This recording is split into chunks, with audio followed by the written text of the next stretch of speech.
It's Friday, May 22nd. My name's Juan Brown. You're watching the Blanco Lirio channel, and breaking news, a Pakistan International Airlines Airbus A320-200 has gone down off of the departure end of runway 25 right at Karachi International Airport, Pakistan. Here's what we know so far. From the Aviation Safety Database, the aircraft is an Airbus A320-214, serial number 2274. First flight was in 2017, 15 years ago, powered by the CFM56 engines. Pakistan International Airlines Flight 8303, an Airbus A320, crashed on approach to Karachi International Airport, Pakistan.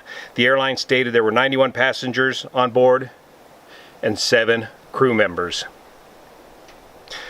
The flight departed Lahore at 13:05 local time and was expected to arrive at Karachi about 14:45 local, so about an hour and a half long flight. The aircraft was cleared to land on runway 25 left at Karachi. At 14:35 local, the crew radioed that they were going around and requested another ILS approach to runway 25 left. The controller instructed the flight to turn left, heading 110, and climb to 3,000 feet. I'll post a link to the ATC Live audio link. Hopefully our friend Victor at VAS Aviation will soon have an update putting all of this ATC audio tape together, plus the radar returns. Listening to the ATC audio tape, it sounds to me like they were having trouble even reaching the 3,000 foot altitude. 4 minutes later, the flight reported they had lost engines. It's unclear again from the audio tape whether this was a single engine failure or a loss of both engines, as reported by the pilot, and subsequently declared a mayday. The controller cleared the flight to land, and they were allowed to use either runway 25 left or right. The aircraft crashed in a residential area named the Model Colony, about 1,360 meters off of the departure end of 25 right. The aircraft broke up and a large post-impact fire erupted. So why the aircraft went around is shaping up to be one of the strangest stories I've seen in an aircraft accident, thanks to some sharp Pakistani plane spotters that provided us some photos. Let's go inside and take a look and see what happened potentially to this aircraft. Karachi is located here along the Gulf of Oman in Pakistan. The flight originated out of Lahore, about an hour and a half long flight. The weather at the time was good, no significant weather, light winds down the runway. And here's the vertical flight profile. Looks like they achieved an altitude of about 34,000 feet. Now let's take a closer look at this last portion of the vertical profile. On the ATC audio tape, you can hear the crew getting established for the ILS 25 left, and at the same time, you can also hear the gear warning ding, ding, ding, ding going off during the radio transmission. At about 14:34 Z, you can see that the aircraft did a go-around. According to eyewitnesses, the aircraft landed on its engines without the gear extended, and subsequently went around after the engines made contact with the runway surface. This all needs to be confirmed. Now, it's been a few years since I've been in the Airbus. I've got a couple thousand hours in it, but let's do a couple quick systems review. This is what it sounds like when the gear is not down. When you go to lower the landing gear handle and the gear does not extend correctly, you'll hear a ding, ding, ding. It sounds like a door open light in your car. Let's check out this quick clip from Captain Joe on this very phenomenon. So let's imagine you were on approach and just extended the landing gear, and this happens. The ECAM is requesting us to perform the landing gravity gear extension checklist. So you hear the ding, ding, ding, ding. That's indicating you've got a gear unsafe situation. You've lowered the landing gear handle in the Airbus, and the landing gear did not properly extend.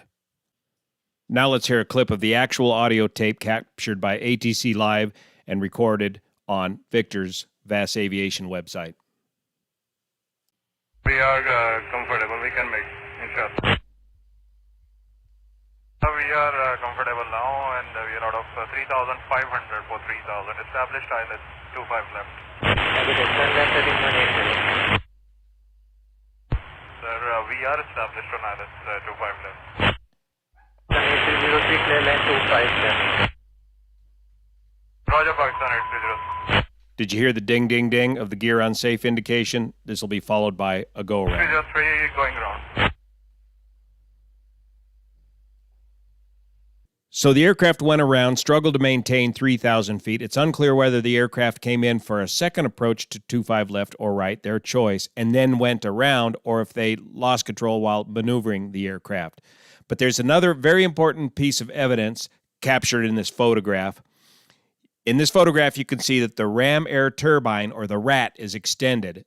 Here's the implications of what that means. The ram air turbine on the A320 extends automatically if in the event you lose both AC1 and AC2. In other words, if you lose both engines and both engine-driven generators, the RAT will automatically extend. The RAT can also be manually extended by pushing a button up in the cockpit, but normally it automatically extends. So the implication of this means that at the time that this photograph was taken, it appears that both engines were failing.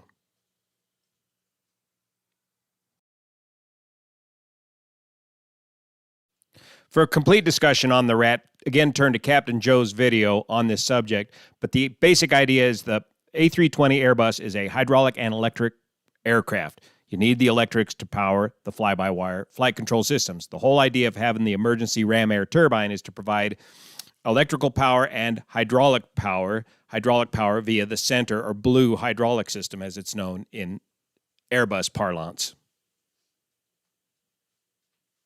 The landing gear is powered by the left or green hydraulic system in the Airbus, and the ram air turbine has little or nothing to do with the extension of the landing gear. The landing gear can be manually extended with the help of a hand crank located on the center console. One additional piece of evidence that indicates the engines were not producing much, if any, power on impact is this picture of the high bypass fan section showing little or no damage to the fan blades upon impact. So investigators should easily be able to get this all sorted out once they recover the flight data recorder and the cockpit voice recorder to this aircraft. Somehow this crew managed to initially touch down without the landing gear extended, damage both engines severely, and yet somehow get this aircraft back up in the air, stagger around the pattern again, only to have those two engines subsequently fail due to the damage that they sustained upon the first go-around without the landing gear extended. A very bizarre series of events. We'll keep you posted as we get more information. Please keep your comments below courteous, especially to all those that have lost their lives in this tragic accident. We'll keep you posted. Thanks for your support of this channel. See you here.